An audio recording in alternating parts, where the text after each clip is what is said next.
क्या दर्द में भी सुख हो सकता है?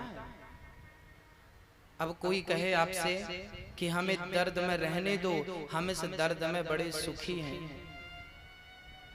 गोपियों ने कहा, उद्धव तुम नहीं जानते, स्त्रियों से जाकर पूछो कि स्त्रियों को बच्चा जन्म देने में कितना दर्द होता है, कितना कष्ट होता है। उस दर्द को भी सहने को तैयार होती है या नहीं? क्योंकि उसे उस दर्द में भी सुख नजर आता है। प्यार करने वाले अलग ही होते हैं उद्धव।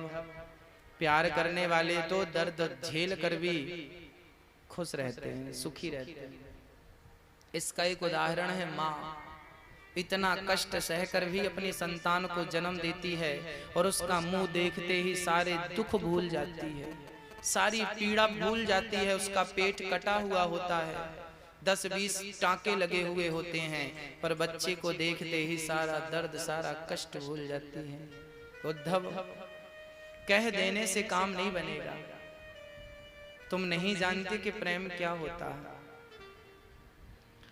ये गोपियां कितनी महान हैं। आज मैं आपको इन गोपियों का एक एक चरित्र श्रवण कराऊंगा। ये गोपियां कौन हैं? इन गोपियों को आप साधारण स्त्रियां ना समझ लेना कि अब कोई भोगी हैं, कोई इच्छाएं इनकी रह गई हैं तो कृष्ण से ये मिलना चाहती हैं, कोई भोग की कामना है ना। ये गोपियां कौन हैं? ये गोपियां हैं जन्म जन्म के साधु, जन्म जन्म के संत। जब राम जी जंगल गए,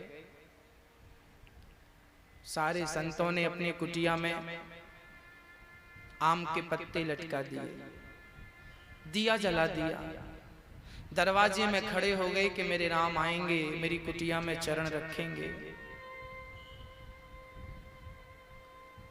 सारे साधु संत अपनी अपनी कुटिया को सजा सजा करके बस राम का इंतजार करने लगे। इन संतों से हम सीख सकते हैं कि भगवान का हमें इंतजार तो करना पड़ेगा। जीवन में दुख आए तो दुख को भी प्रसाद समझ करके रखना पड़ेगा, और उस हाल में भी अपने गोविंद के चरणों में प्रेम बनाए रखना पड़ेगा। जिनके घर, जिनकी कुटिया में, संत जी की कुटिया में राम जी पहुंच जाते, वो संत अपने आप को कृतार्थ मानता। पर जिनकी कुटिया में राम जी नहीं पहुंचते ना, वो रोने लगते, राम जी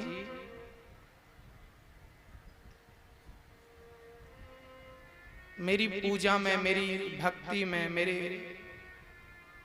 ध्यान में क्या कमी रह गई प्रभु, जो आप मुझे दर्शन देने नहीं आए।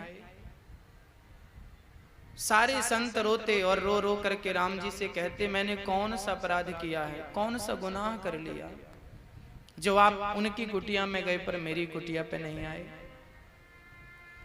सारे संत राम जी के चरणों में गिर पड़े, प्रभु मेरा कौन सा अपराध है। राम जी बोले, इस जन्म में मुझे वक्त नहीं है, पर अगले जन्म में जब मैं कृष्ण बनकर आऊंगा तब आप सभी गोपी बनकर आना। मैं आप सभी के हर मनोरथ को पूर्ण करूंगा, आप सभी की हर इच्छाओं को पूरा करूंगा। तपस्या करने वाले वही संत इस जन्म में गोपियों के रूप में प्रकट होते हैं। और आज भगवान यमुना के पुलिन तट पर शरद पूर्णिमा की रात्रि को, पहले तो गर्गानंद बाबा जी एकादशी का व्रत करते हैं, वरुण देवता उन्हें चुरा कर ले गए, भगवान उन्हें लेकर आए, सारे ब्रजवासियों को बैकुंठ का दर्शन कराया। फिर बैकुंठ के बाद सबको वृंदावन वापस बुलाया, क्योंकि वृंदावन से श्रेष्ठ उनकी नजर में बैकुंठ नहीं था। आज गोपियां मिलन के भाव लेकर के, कृष्ण मिलन की चाह लेकर के आज काम कर रही थी। देखिए, इस बात से कोई लेना देना नहीं कि मैं क्या करता हूं, मैं अच्छा आदमी हूं या बुरा आदमी हूं। अच्छा काम करता हूं या बुरा काम करता हूं, मेरे भगवान को इससे कोई लेना देना नहीं कि आप करते क्या हो।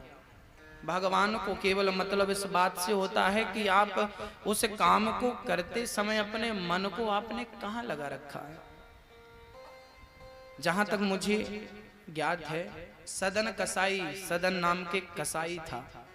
कसाई मारता था बकरे को, मांस बेचता था।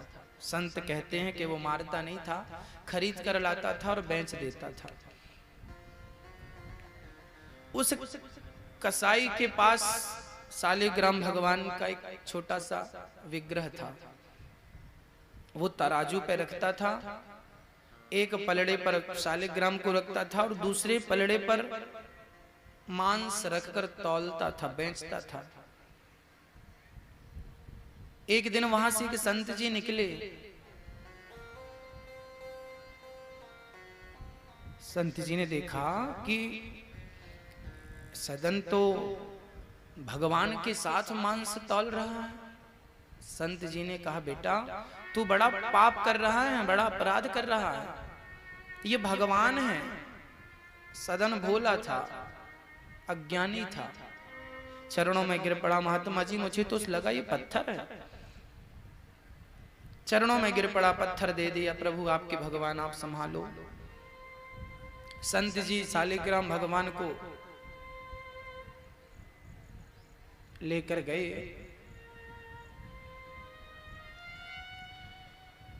दूध से स्नान कराया, दही से स्नान कराया, पंचामृत से स्नान कराया। संत जी सो गए। जब संत जी सोए तो शालिग्राम भगवान विष्णु ने स्वप्न में आकर कहा पंडित जी से, पंडित जी आपने अच्छा नहीं किया। वो सदन मुझे रोज तराजू में रख करके झूला झूलाता था, ऊपर नीचे ऊपर नीचे। मैं वहां बड़ा संतुष्ट था, खुश था। आप यहां लेकर आए, मुझे बिठाल दिया।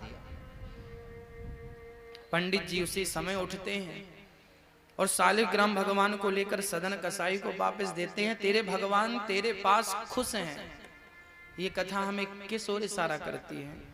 क्योंकि वो सदन कसाई तन से मांस तौलता था, इन हाथों से मांस तौलता था, पर वो अपने मन से अपने जगन्नाथ भगवान को याद करता रहता रहा। हे जगन्नाथ भगवान, क्या मुझ पतित को कभी आप दर्शन देंगे? क्या मेरा सौभाग्य होगा कि मैं कभी जगन्नाथपुरी आऊं और कभी आपका दर्शन करूं? और जब पंडित जी ने कहा कि ये तो भगवान है, अब तो सदन कसाई ने मांस बेचना छोड़ दिया, तौलना छोड़ दिया। भगवान को लेकर पैदल चल पड़ा।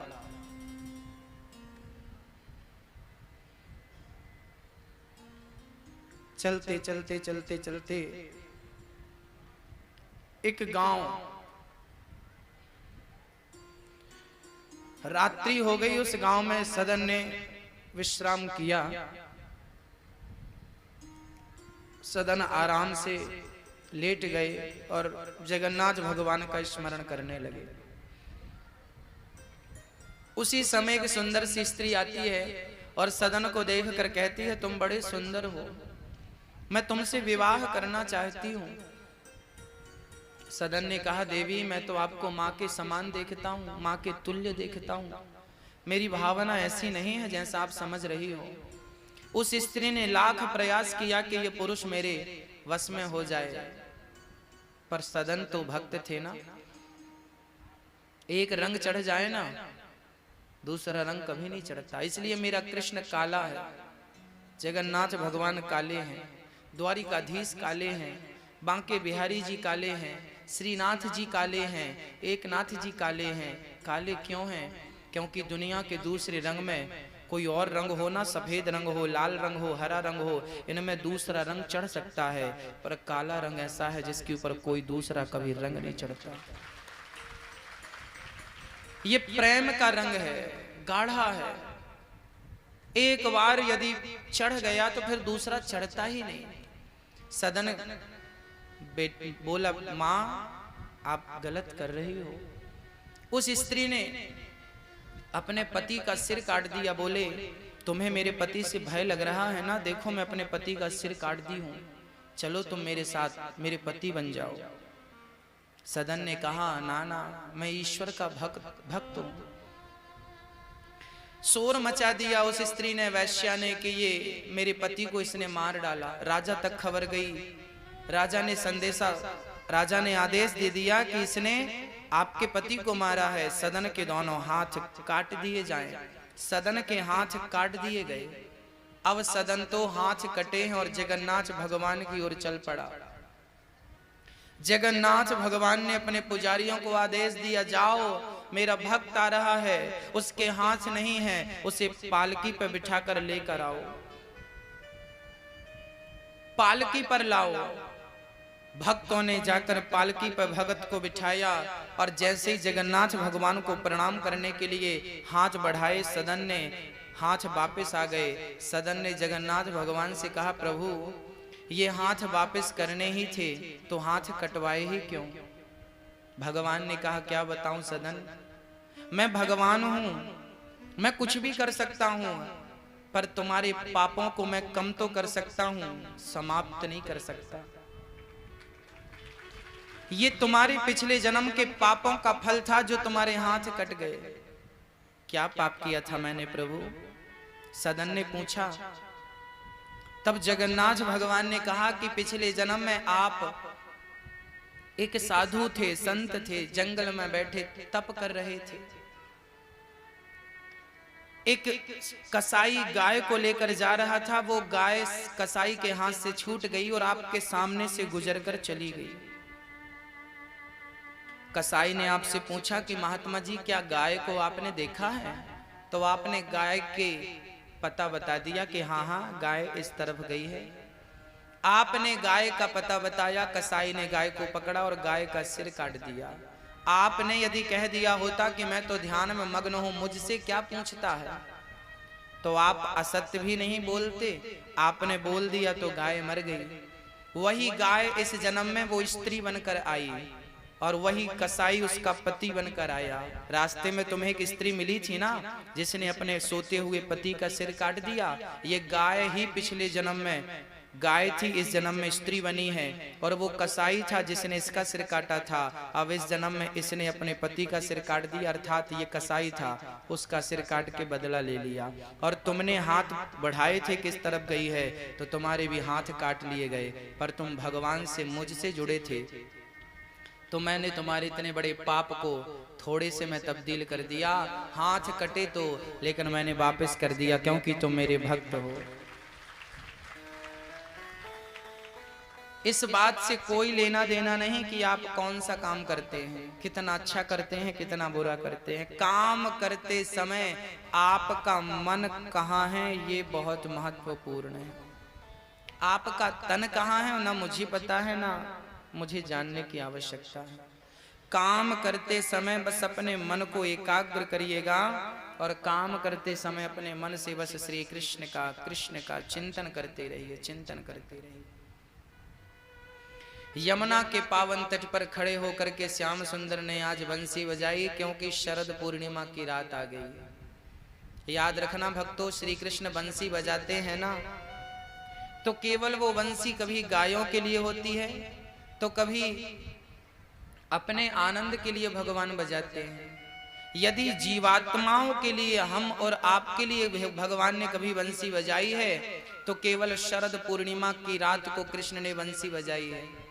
इसलिए वृंदावन में बिहारी जी के मंदिर में बिहारी जी बांसुरी नहीं लेते। आपने देखा हो उनके हाथ ऐसे हैं, पर बांसुरी वो केवल साल में एक दिन लेते हैं, शरद पूर्णिमा की रात्रि को। शरद पूर्णिमा के दिन को भगवान को बंसी दी जाती है, क्योंकि उस दिन भगवान ने बंसी आपके लिए और हमारे लिए फूकी थी, बजाई थी। आज यमुना के पुलिन तट पर यमुना का कल कल करके जल बह रहा था, सुंदर सी हवा चल रही थी, भंवरे पुष्पों पर गुंजार कर रहे थे, गोपियां अपनी सुध में खोई थीं, वो काम कर रही थीं। सोचिए, गोपियां गाय दोह रही थीं, गाय दोहती समय श्री कृष्ण को याद कर रही थीं। मैं ये नहीं कहूंगा आपसे कि आप अलग से समय निकाल करके कृष्ण को याद किया करिए। मैं ये नहीं कहूंगा कि आप 1 घंटे बैठकर भगवान का चिंतन करिए। मेरी माँ, मैं आपसे केवल इतना कहूंगा कि सारा काम करिए। गोपियों की मैं दिनचर्या आपके बीच में रखता हूं। गोपियां कैसी थी?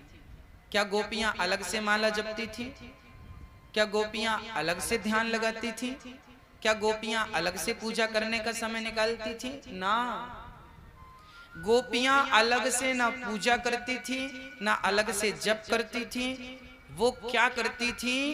वो जब घड़ा उठा करके यमुना में जल लेने जाती थी तो घर से यमुना तक पहुंचने में 5 मिनट लगता था।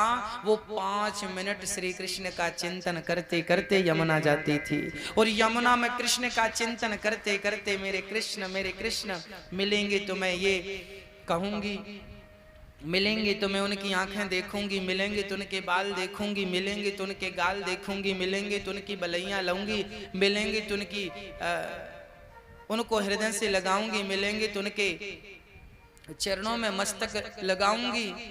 और बस वो ये चिंतन करते करती घड़ा भरती थी और घड़ा सिर पे रख करके जब वापस आती थी तो फिर कृष्ण का चिंतन करने लगती थी।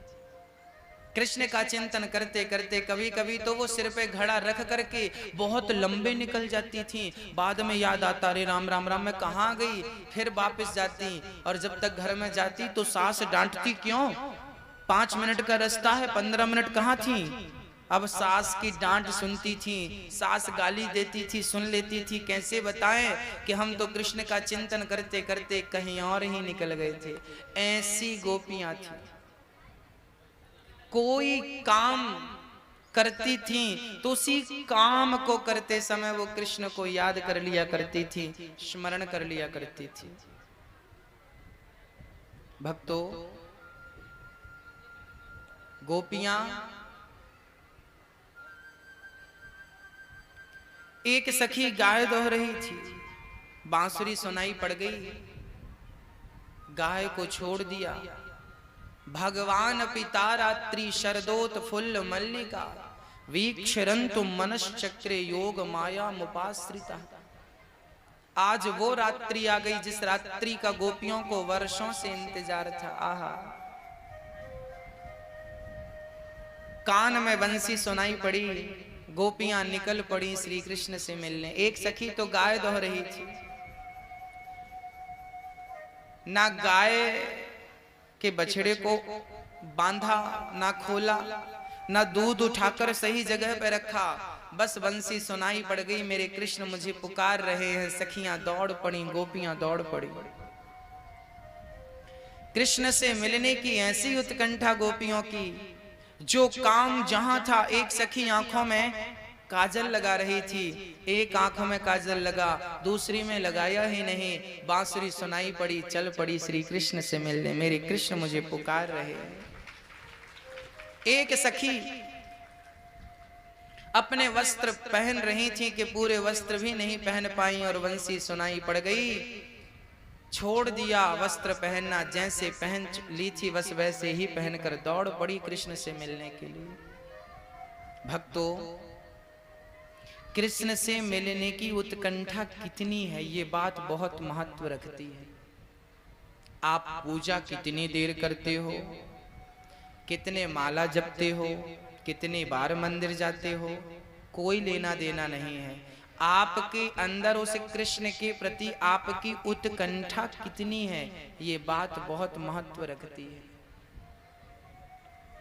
सुक्को बाई, महाराष्ट्र की एक छोटी सी बच्ची का नाम था सुक्को। विट्ठल भगवान की बहुत बड़ी उपासक थी, दीवानी थी।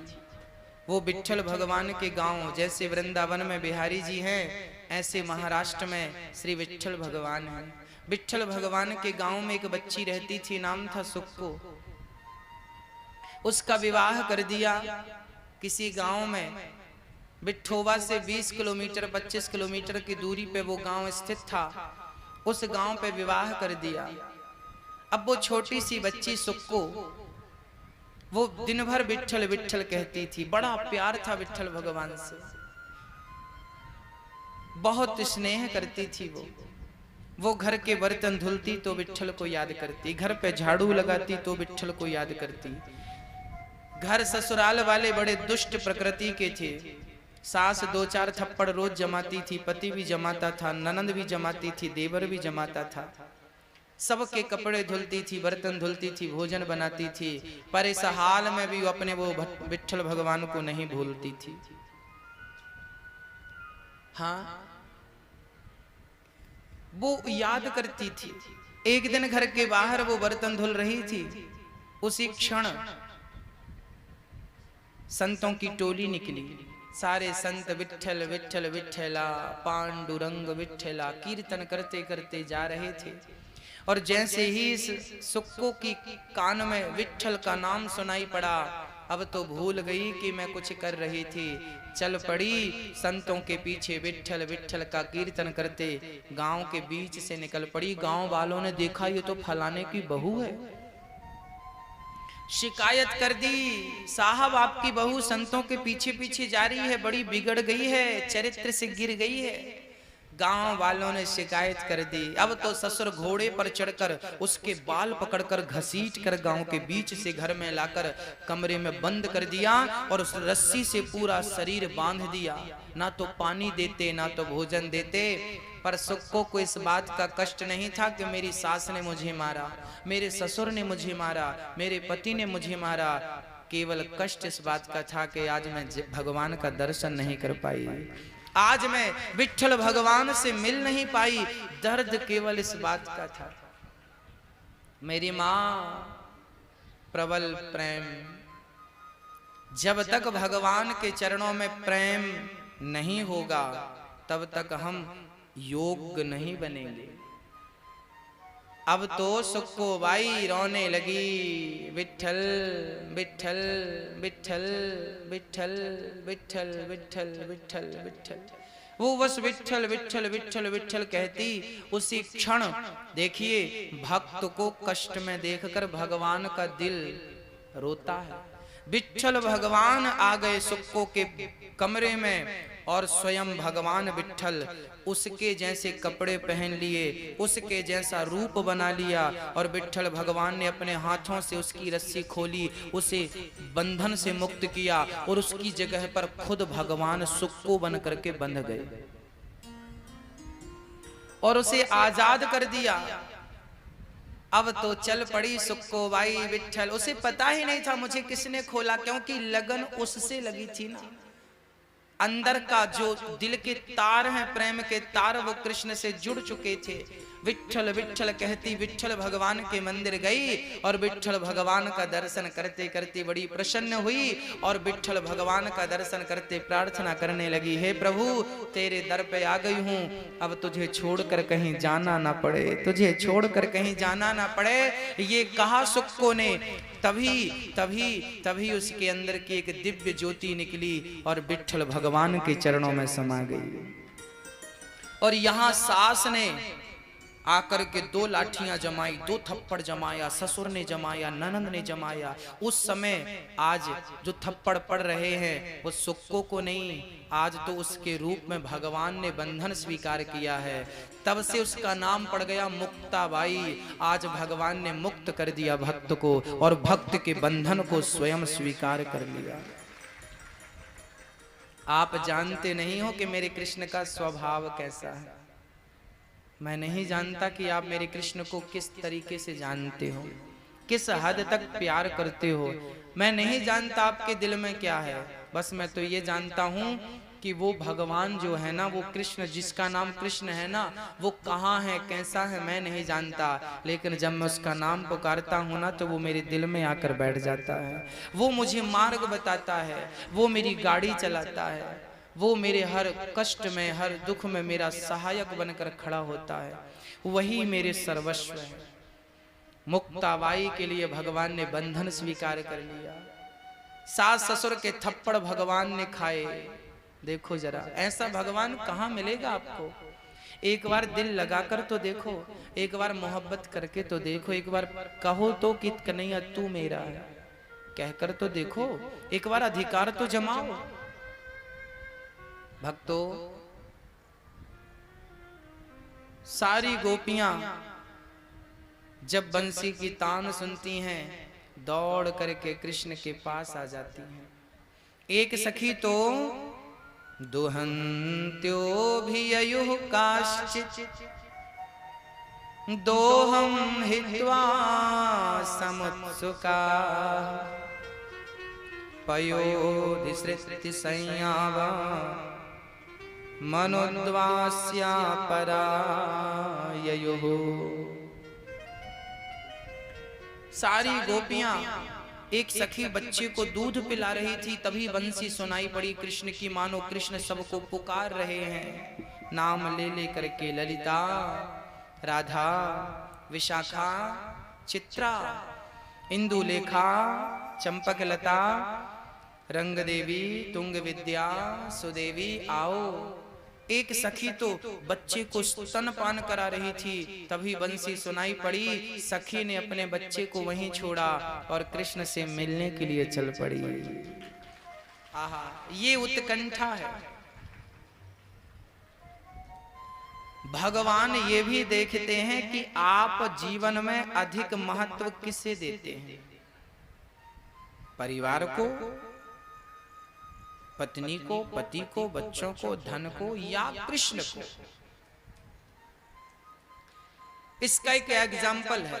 द्रौपदी ने सबसे पहले जब साड़ी खींचने लगी ना तो अर्जुन को बुलाया, भीम को बुलाया, युधिष्ठिर को बुलाया, नहीं सुना कोई पितामह भीष्म को बुलाया, गुरु द्रोणाचार्य को बुलाया, कोई नहीं सुना।